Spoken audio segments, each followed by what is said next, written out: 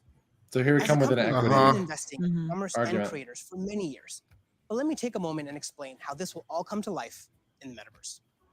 For people, the metaverse will offer more choice than we've ever seen before. And most importantly, there will be a real sense of continuity where the things you buy are always available to you. Today, as long as it's on Facebook. Exactly. You're not going to be able to cross-chain your Facebook NFTs. Like, that's not going to happen. You can't take it with you when you move to a new space. In the physical world, that would be the equivalent of buying your favorite sports team's jersey and never be able to wear it outside the stadium. In the future, you will be able to buy digital clothes for your avatar. I mean, it's possible. You could have kind of cross-gaming type licenses, but if you did follow the trial with Epic, you saw how Sony deals with that, where they charge if you bought it somewhere else and are using it more on Sony. Platforms is that we can't artificially limit innovation. We need to enable as many different types of creators as possible to unlock the best ideas. I mean, benefit of the doubt, in an ideal world, you're talking about an entire network of business relationship licenses and contracts. Services and experiences, and those who build entire worlds like game creators do today. We also want creators to have the biggest possible audiences. If a creator designs a signature effect to surround avatars, their fans should be able to buy it and then visit different spaces to show it off to their friends. So here's the thing. Right now, if you create an NFT, you're pretty much able to get almost all the value out of that. But now you're going to be pretty much giving that value away to Facebook. They're going to take a cut. They'll sell both physical and digital, and I would, as well as yeah, experiences and services. I would be curious how they would handle that monetization aspect, because right now with NFTs, the creator is still able to get a small portion of every sale thereafter. Because one of the benefits to creators with doing NFTs. This will make it easier for people to sell limited edition digital objects. So, NFTs, but if the NFT is created through Facebook, I would imagine Facebook would be the one retaining that percentage as opposed to the creator themselves. They're certainly not going to give them the same thing they're getting through Ethereum or Solana or any other. Right. Well, I mean, you say giving it away to Facebook. I would argue, if I'm being Facebook's devil's advocate here, that they're selling you their audience. Please do, because I'm not going to do it, Rich. And they are. This is the same as the Apple argument, right? They are giving their platform too, right? Yes. So you're creating it through their platform that they have built. So of course they would be entitled to a certain monetization on that front. A VIG, you might call it. Here we are. And you'll be doing it on their chain, because you got to understand they've already had the Libra project for years now, and they've just rebranded it as Diem, but they've had their own crypto rolling for years. Tell me a bit about how you got started in social media. So rewind back to 2009. As it pertains to like beauty, I would go to like a makeup counter or go makeup shopping, and I always felt rejected, always felt othered. So I got so frustrated that eventually I was like, you know what? Not only am I gonna like not listen to them, but I'm gonna show other people how I'm making it work with my skin tone too. How did you go from creating content, creating videos, to a product? You just, have a brand called Forever Mood. It's huge on Instagram shopping. So Forever Mood was not only a bit of a love letter to me and my relationship with my mom. That's how we bond. Love letter to yourself? Childhood, but it's been doing amazing, and we've actually been getting a lot of support. That's very magical. So when I know it kind of people in the chat, this is a little bit what I was talking about the wokeness, but it's throughout the whole thing. Okay. So first thing, color is everything. I love pastels. You can see it in the brand. You can see it like a lot of times in what I wear.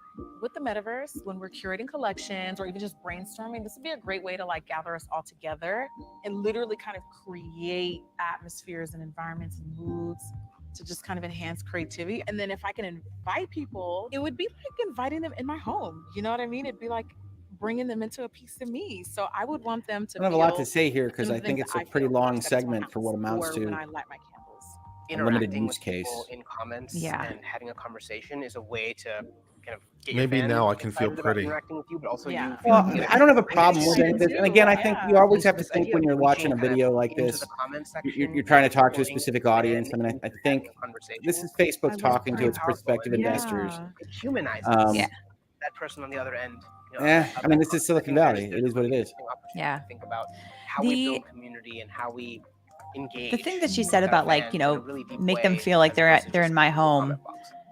Imagine for your like I can imagine a situation where it probably wouldn't take too long for people to get lulled into a sense of security like they are in their home. And this is like the entire time that I'm watching this, I'm thinking of so many privacy concerns, so many due process concerns. Also, as Ghislaine Maxwell has recently reminded us about trafficking and grooming concerns. Now, anyone. Yeah. Well, that's been a everything, right? But that's been a concern on the internet for decades now.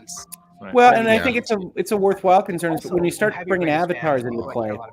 If somebody goes and has an avatar that's a like-age child, that kind of thing, you can get into real interesting questions. Especially with all the questions, the issues that came with Frances. What's her name? The lady that spoke forward, that was a developer at Facebook, but she was a. There were issues about kids on Instagram, and particularly young girls, and what it was doing to their mental health. Seeing some images about beauty and just whatnot. being bigoted against minor attracted people. If you didn't see that video, It wasn't even that. It was the effect actually on these younger women. Depression and anorexia. I think. Yeah. Yes, exactly, and seeing and suicide in some cases. Certainly ideation. I think I saw reference in that interview. Yes. Thanks to creators like you. Which, I mean, those are very, very serious issues. There's a lot here to be excited about. Is there? Like the and concerned today, about. More people are going to have the freedom to find a business but that's model gonna that works for them. Whether that's Francis custom Haugen, work, thank you in the tipping, chat.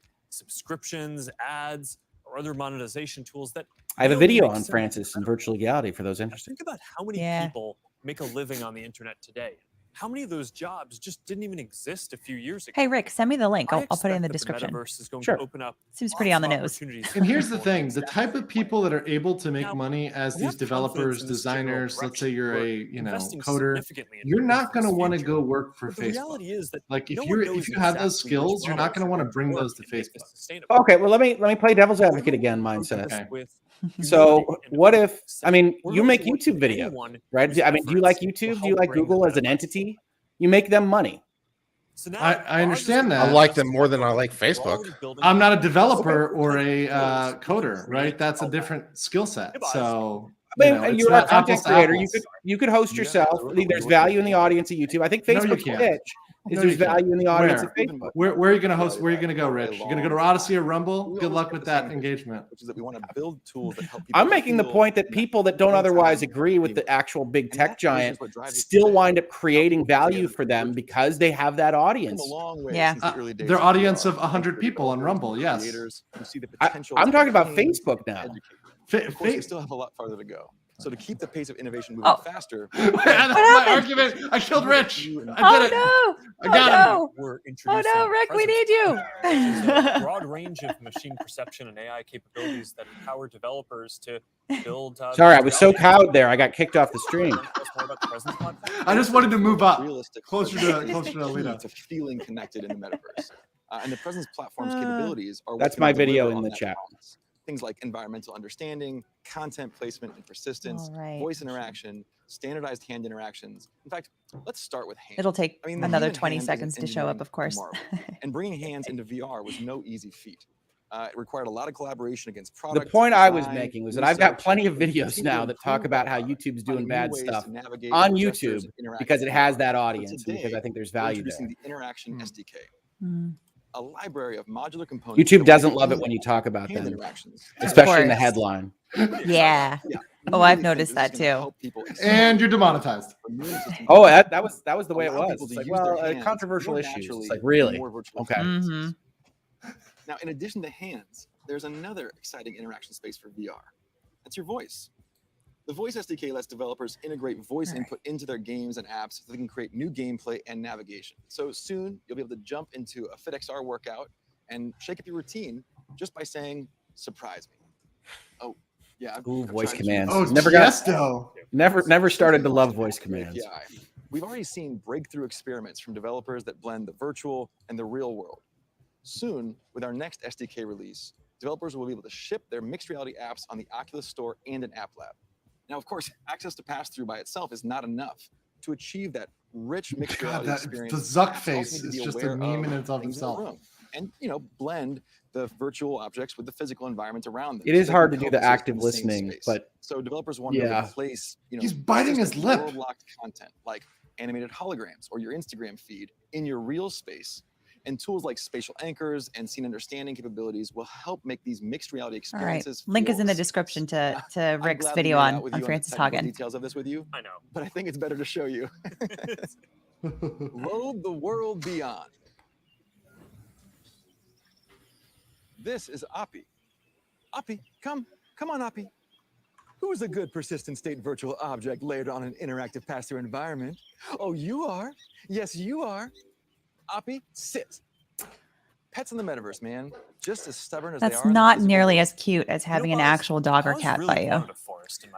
Do any of you ever remember seeing Milo and the Kinect being shown off by Xbox and E3 about 10 years ago, where they pretended they were talking to a small child through the Kinect and having interactions and passing paper back and forth? This is what this reminds me of. With Spark, we really focused on those use cases that allow people to build. Milo never came to fruition, by the way, and the Kinect was never ever really successful. And creators it sold a lot. It didn't do much. We're doing everything we can to support them with our know-how, with our resources, and of course with tools.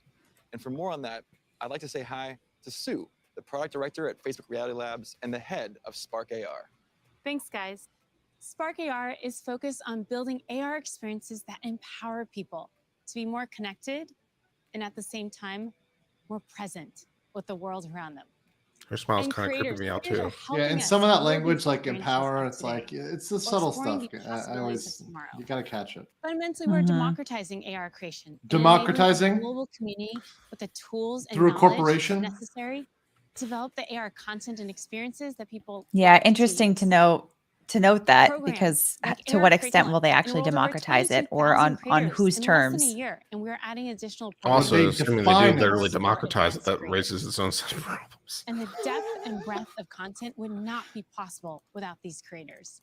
In 1 week alone, you'll see effects that bring moments like landing on Mars or the launch of a new album to life, all by tapping into everyone's imaginations. We're also powering experiences across Facebook. So just made me think about how much I dislike TikTok.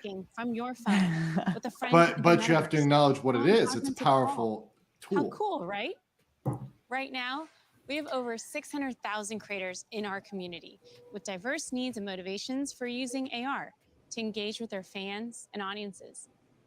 We know people, more than 700 million monthly across. Maybe I should change out my background to be more exciting in some fashion. I'll give it some thought. 80 billion effects applied per month. I tried playing with different backgrounds. I have a green screen, but I never really could find anything that I thought worked. We created a tool. If you run into better luck, let me know. I'm going to start with the Mars landing, I think. I mean, that seems like the natural for a lawyer. That would be pretty cool. Think paint by numbers. So I'm also going to do this to my face in future videos. Video or dance can enhance their content for their own special effects. And that's if you could do like a BioShock Rapture background, that'd be pretty cool. This community. It's open to anyone and everyone. I get an avatar where I'm the just metaverse talking is well positioned to be a strong digital economy for creators from all walks of life. This is primitive to a functioning metaverse. And we want to make sure creators are ready to share their creativity and capitalize on this emerging opportunity from day Her one. stare is intense. Thanks, Sue. A little bit. So that's some of the software platform that needs to get built. She didn't break eye contact with the camera. But there are other important Definitely a manager that's communications oriented. Hey, Nick. Hey, Mark. Hope I'm not. So now we're on building responsibly. All right. With you? Crikey. I think Hey, some think we could accidentally break the world. What do you think? Oh no. I just love the presentation so far. It's such visionary stuff. But as you mentioned early on, And if you get a British person speaking about it, it makes it more sophisticated. Inevitably, in all sorts Always. of challenges. and Accents are uncertainties. successful in this I space. know you've talked about this a bit already, but people want to know how we're going to do all this in a responsible way. Now, this is where I'm getting very interested. Helping to keep people safe and protect their privacy online. Yeah, that's right. This is incredibly important. The way I look at it is that In the past, the speed that new technologies emerged sometimes left policymakers and regulators playing catch-up. So on the one hand, companies get accused of charging ahead too quickly, and on the other, tech people feel that progress can't afford to wait for the slower pace of regulation. And I really think that it doesn't have to be the case this time round, because we have years until the metaverse we envision is fully realized. I thought that sentence was going to end. We have years before the government catches up. No, they're not going to be able to do this for half a decade at It needs soonest. to be built into the metaverse from day one. Just needs to be a Cambridge Analytica binder on that desk. Yeah, right. Everyone who's building for the metaverse should be focused on building responsibly from the beginning. This is one of the lessons that I've internalized from the last 5 years. It's that After we got busted 100 times. Principles from the start. So at Connect last year, Boz outlined our responsible innovation principles, and the first one was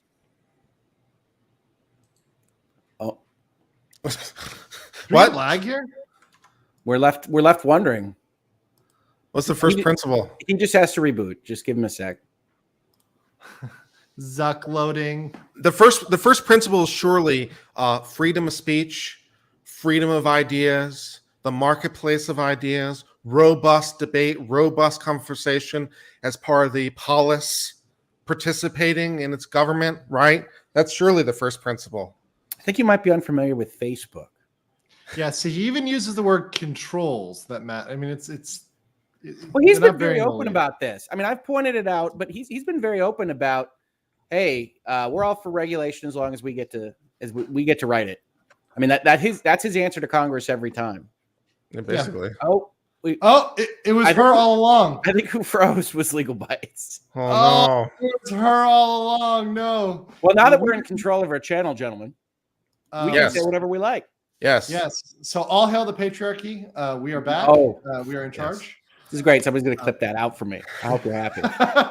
You know, all the clips, Law Nerd Clips has got it. You know, it's done. I tell you what, man, I have to edit my stuff these days a little bit more carefully because I'm worried about My internet went out. Don't worry, we just took over, reestablished the patriarchy. It's all good. Woo! Okay. So do you guys? So I probably need to rewind a couple minutes, right? We were back on first principles. They hadn't actually announced any of the principles yet. He was We were just waiting about with to bated say breath. he wasn't going to surprise people, and then he surprised us. Okay, let's see. I think maybe here. Let's see. Oh gosh, I have to go back to sharing it. Loading, give me a second Zuck.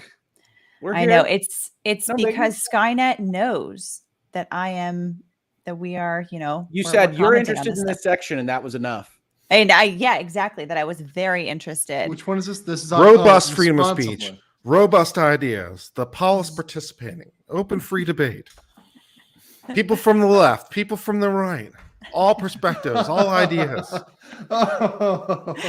Oh man. no. Okay. All right. So let's see. Hopefully this one is okay. All right. Hopefully we're about where we were. Let me know if we have already been through this or what. these principles from the start. So at Connect last year, Boz outlined our responsible. No, this is right where we were. This is where Perfect. Wow, I am a wizard. Never Nailed it. surprise people. Right. And that means being transparent about how things work, what data is collected, and how that data is used over time. It also means giving people easy to use safety controls. Did they announce this guy's title? I mean, we might have talked through it. When youngsters We are may using have. these products. We probably did. And we're spending a lot of time talking with experts and getting perspectives from outside the company on what we're building, even before we build it. And this is about designing for safety and privacy and inclusion before the products even exist. And one example is what we're doing with Project Aria, our research device that helps inform the AR glasses that Andrew, we're building. this We're super also chat is for funding you. external research on this. See it real quick. You know, last year question. we Amanda announced Sleeps said, grants but for yes, love research it, on the love it, love impact it. of AR, VR, and smart devices on people who aren't currently using them, especially communities whose perspectives have often been overlooked. I got to as well talk as best with Ken practices Levine for about what he was creating aiming for at inclusive Bioshock environments once. It and virtual was spaces. interesting. This Yeah. year, we're opening It's a up great support for series. more Just all of research them are because well we done. need those But I like the independent original the best. perspectives to make sure that we're living up to another. I didn't one of really our like principles, the sharp consider binary of the ending. And that It's point like is if so you important. Because don't do anything bad, then you get the good ending. If you do one thing bad, then nuclear apocalypse. Communities are involved. I'm a fan of nuclear apocalypse. I'm really a big Fallout fan, so those are some of my favorite, except for the newer ones. But the older ones were starting right now good. Is that we can collaborate with people. Mr. Bites is a big fan of Fallout too. The older ones. Yes. Like what we're doing through the new fund that you. I played the shit out of Fallout 2.